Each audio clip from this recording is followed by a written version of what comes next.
Really, I want you to see this as a turf war between the ACT and the SAT.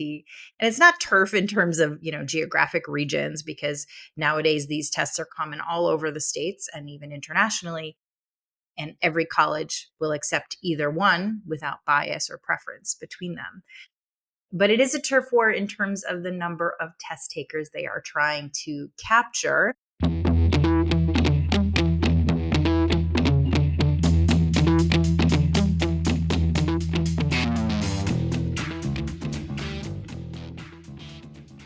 Hey, folks, welcome back to the podcast. Today, you just get me talking about the new ACT, which is not all that new, but I wanted to make sure you had my thoughts on it and understood how it is different and how it is the same. And of course, how to decide between it and the SAT if your student is going to be testing. I'll actually save some of that for another episode on like how do you develop your own testing strategy here. But today I really want to kind of dive a little deeper into what is this enhanced ACT. So the ACT, the company that makes the ACT, is calling it the enhanced ACT, which, is marketing. It is changed. Whether it is actually better, I'll leave it for you to decide, or maybe the colleges or some sort of psychometrician to evaluate whether this is a better test. But that's a theme that is going to come up often in my comments today, that a lot of the changes and the rollout are motivated by a desire to capture market shares. There's a lot of like razzle dazzle that doesn't actually translate to necessarily a better test, a more fair measure, a better measure of a student's intellect or potential or anything like that. Really, I want you to see this as a turf war between the ACT and the SAT. And it's not turf in terms of, geographic regions, because nowadays these tests are common all over the states and even internationally. And every college will accept either one without bias or preference between them. But it is a turf war in terms of the number of test takers they are trying to capture. And I suppose it is also a turf war in terms of state contracts. Both of these testing companies, the College Board, which makes the SAT, and the ACT, which makes the ACT, are trying to get these very large state contracts to be able to give their test during the school day in the school building, and to be sort of the measure of college readiness for that particular state. And one of the ways they try to win those contracts, besides, offering lower pricing or whatever other kind of perks they want to throw into their deal, is they want to show data that says students prefer this test. Not necessarily that students do better on this test, because maybe then it's an easier test, but they want to have a way to say, I guess, quell the fears of the lawmakers who know students really grown at these things. So one of the ways that they're doing that is by shortening the test. And of course, everybody thinks digital is better. So now we also have a digital version. I think that about sums it up. If you want to turn off the episode, that's what you're going to hear more of, but just in more detail. But, before we get into what's changed and what hasn't changed, I do want to kind of catch us up to where we are today. So the ACT was bought by a private equity firm in 2024. And pretty soon after that, they announced this sort of major change to the ACT. Number one was introducing a digital format and then shortening it to be of similar length to the current digital SAT. Now, digital testing was in place for the ACT internationally for several years already, but this is a slightly different version of that digital delivery.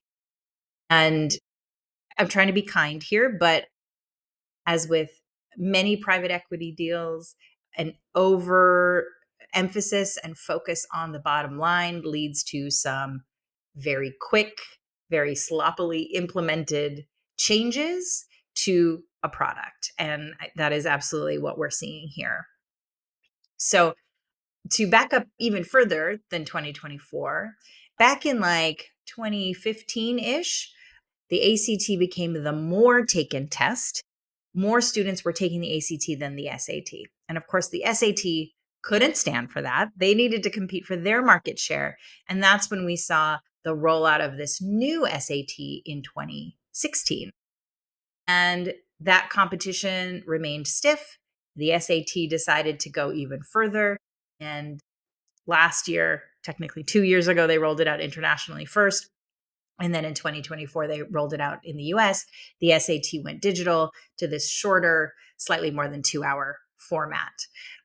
And it served the SAT well, right? We already hear people talking about testing as the SAT, even though there are two valid choices. It's kind of like Kleenex became the name for those tissues, even though that's the brand, right? So everybody talks about the SAT. Not that many people are talking about the ACT. That doesn't mean it's not a test that is welcomed by colleges. And I would also like to point out that doesn't mean it's a test that students should overlook, because oftentimes students can do very well on the ACT, even if they're challenged by the SAT. The two tests have different styles and formats, such that some students are just naturally going to be more comfortable on one test than the other. The material they test is pretty much the same. It's just the way that that material is tested is a little different. But I have, other episodes going into the differences between those two tests, and I think I've got one planned for a little bit later this fall as well. So the SAT in 2024, digital and shorter. And the ACT, I think, got a little spooked. And this private equity firm said, hey, we got to go digital and shorter to compete. And so they rolled it out super quick. And as I mentioned, it has been sloppy. But here's the timeline for the ACT, right? In April 2025, just a few months ago, they rolled out the digital enhanced ACT in the United States. And the paper test still existed, but in its old format. So there were a couple months there where students could take this new digital exam or the old paper exam. But then in September 2025, just a couple weeks ago, the paper version of the enhanced ACT got rolled out. So now students are definitely taking the enhanced ACT, but it could be digital or it could be paper. That is up to them. And my recommendation, you'll hear me say this again, is to stick with paper. Paper is a lot more familiar to students. You don't have to learn new tools. There are a lot of ways to just sort of interact with the test material a little bit differently on paper. I'm sure there's the rare student who's going to prefer a digital test, but for the most part, students can do better, I believe, on the paper test because there are behaviors that allow them to avoid careless errors, annotate their materials, eliminate answer choices, things like that, that are good test behaviors that are easier to do on a paper test than on a digital test. One caveat to the fact that now digital and paper are both enhanced, the ACT, as of this recording,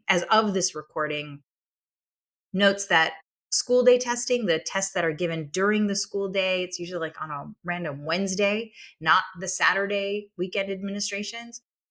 School day testing will remain the old paper ACT for the time being. I suspect this has to do with sort of the infrastructure of digital testing not quite being there yet.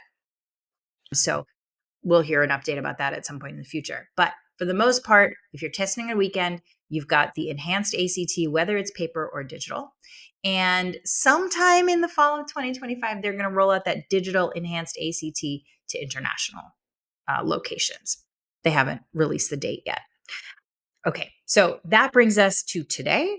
We've had one administration of this paper enhanced ACT, and we've had a couple of administrations of the digital enhanced ACT.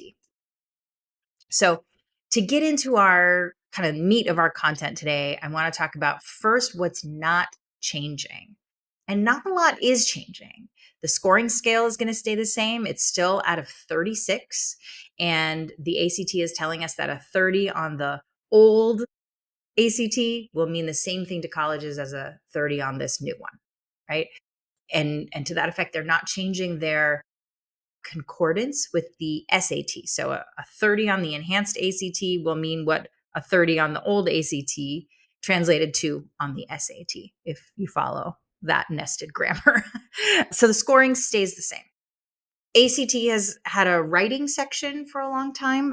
This is the essay that students have to write in a timed situation.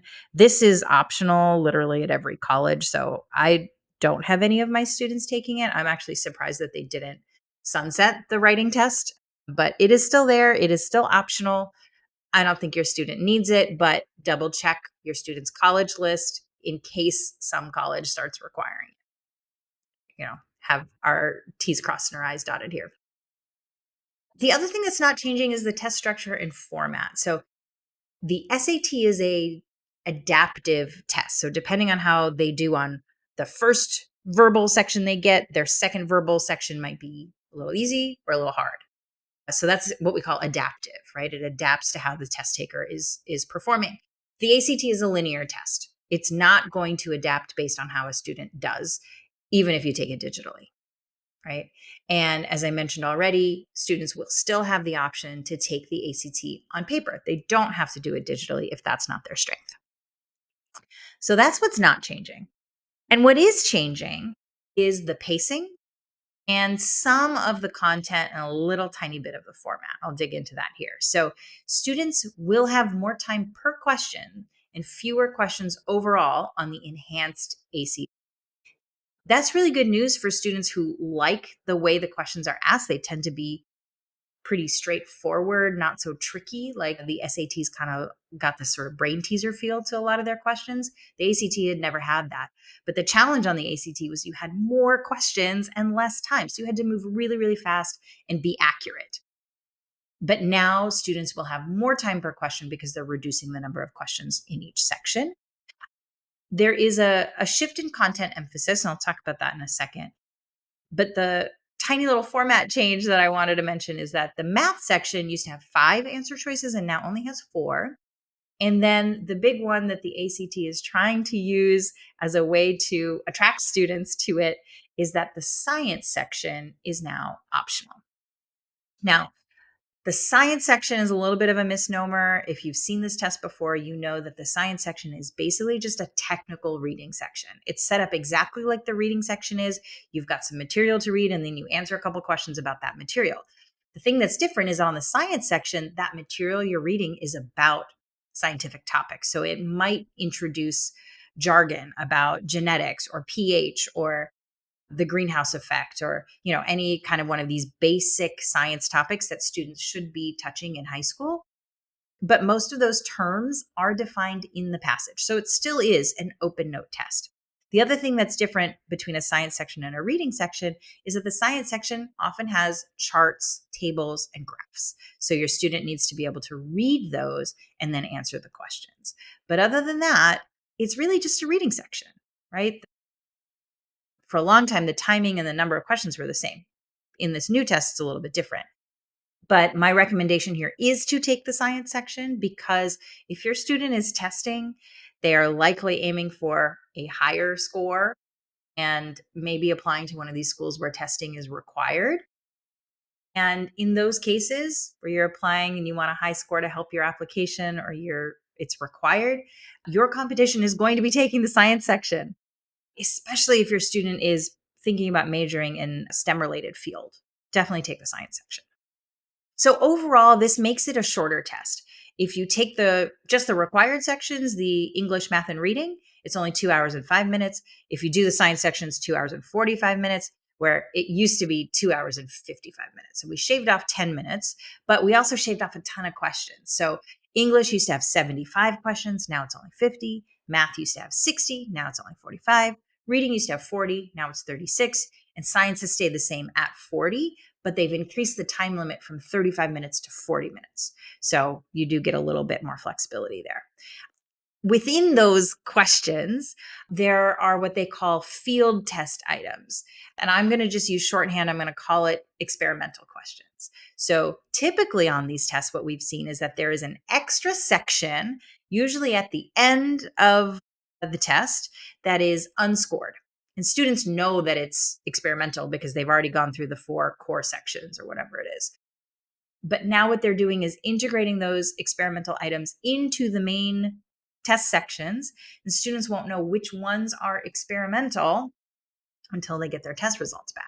So out of those 50 English questions, 10 of them are going to be experimental. And because English is structured around certain passages, it's typically those 10 questions are within a single passage. Math is going to have 4 experimental questions. Reading has 9. Again, those tend to be within a single passage.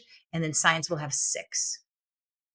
So that's an important thing to pay attention to, especially as your student is practicing, because they may have gotten a couple of questions wrong in English, for example, but you want to see if those questions they got wrong are experimental or not. If they're experimental, it won't affect the student's score, right?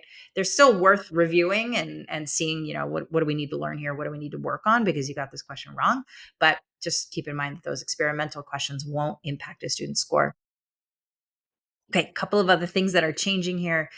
The digital testing will be through a software that's called ACT Gateway, which students technically can download to their device, but they can't use it for practice the way you can use Blue Book for the SAT. So if they end up in a situation where they're allowed to use their own technology, their own device to test on, they will need to download the system, and there's a checklist that they have to run through. The ACT, when they first rolled out digital testing, was saying, oh, you can use your own device. We've got our own secure platform, blah, blah, blah.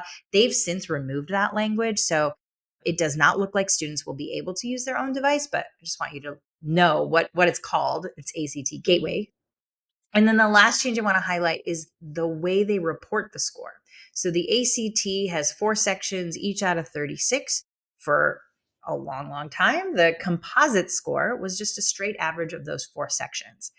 In the enhanced ACT, the composite score will only be the average of English, reading, and math. Your science, if you're taking it, which I do recommend you take, will be reported separately from the average of English, reading, and math. So that is more for the colleges, to deal with, but it is something I think consumers should know because your score report's going to look different. And I don't want you to freak out about it. All right.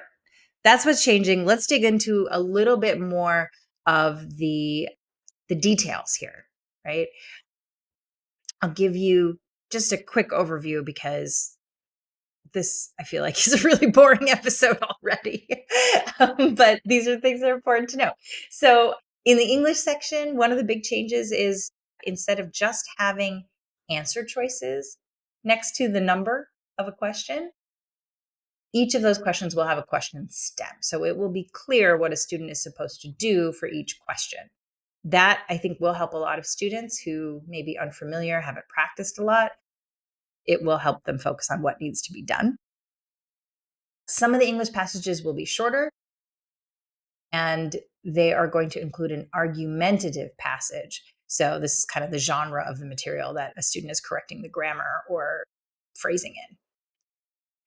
In math, I mentioned already we have 4 answer choices instead of 5. There will be fewer questions on, quote, advanced topics, end quote. Unclear what that is exactly, but they're going to draw their focus away from those. They're also going to have fewer questions requiring a longer reading time. And that for me is just a dig at the SAT, where math questions have a lot of reading to do before you get to the part where you can actually do some math. So ACT has sort of promised, no, we're not going to make you read a ton. We're going to get right to the question. The ACT does not have an online calculator tool. If you're doing the digital version of the test, there's no calculator built into that platform the way it is for the SAT. And side note, the SAT built-in calculator is called Desmos, and it is really powerful. Learning that, if your student is taking the SAT, learning how to use Desmos will save them so much time and effort on the math section. They can answer like 80, almost 90% of the questions without actually knowing any math, which is not a good thing, but let's make this easier for your students. So if they're taking the SAT, learn Desmos. There is no equivalent tool like that on the ACT. Students still need to bring their own calculator the way they would on the paper test. All right, moving on to reading and science. The reading section, one of the bigger changes is they are going to include some shorter passages.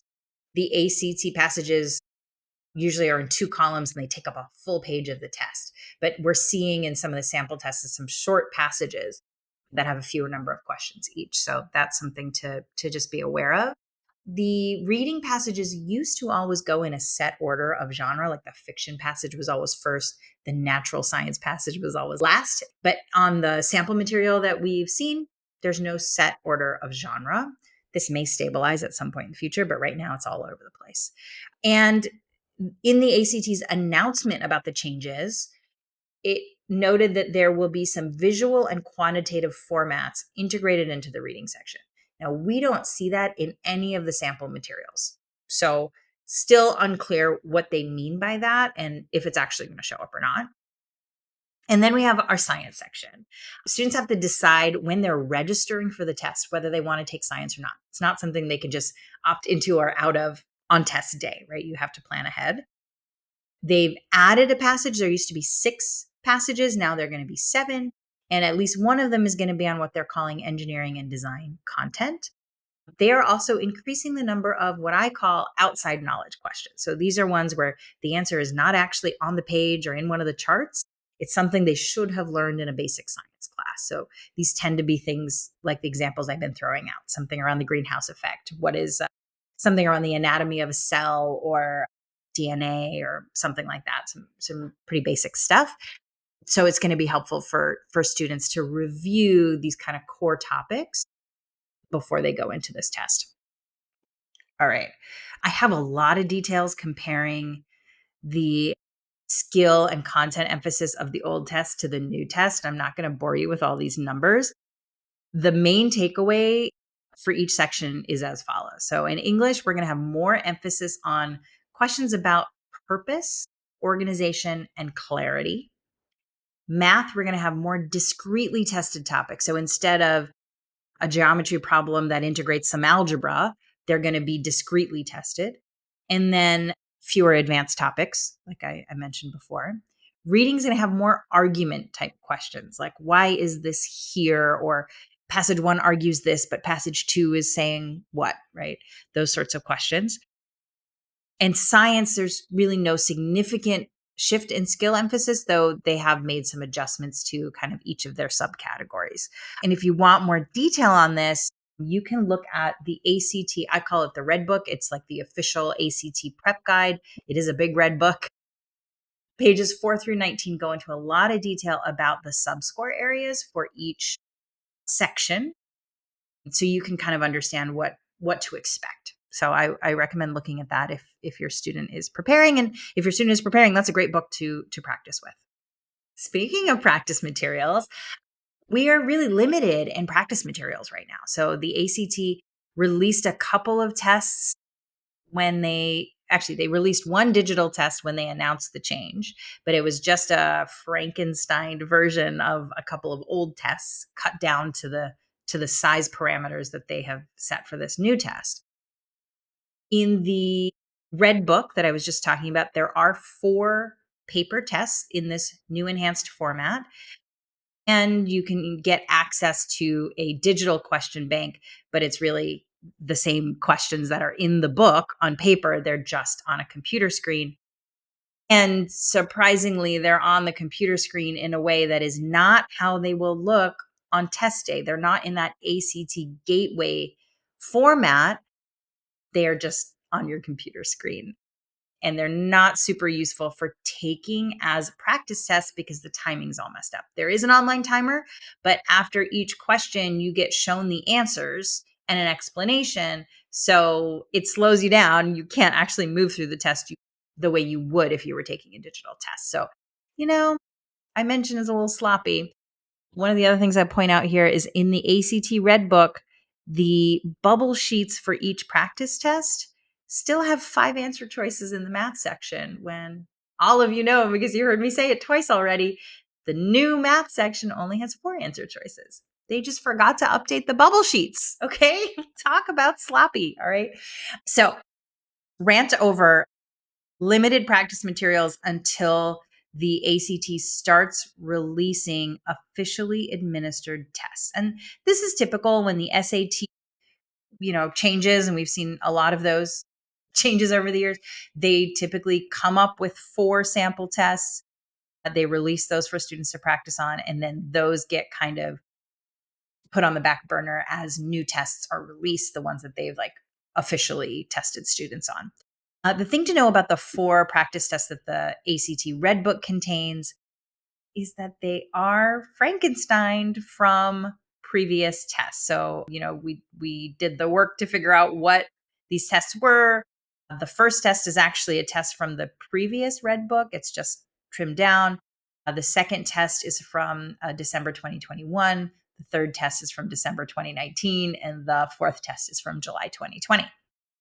So that all brings me to the point that you can practice on old ACT materials, even if you're taking this new enhanced version, right? The test is not that different, and your pacing will be different, of course, but the content and the type of question will be pretty similar. So if your student is practicing for the enhanced ACT and is like, I don't have enough stuff to practice on, and you want to practice on real material, not something created by a test prep company, I would use old ACT material, which you can find online.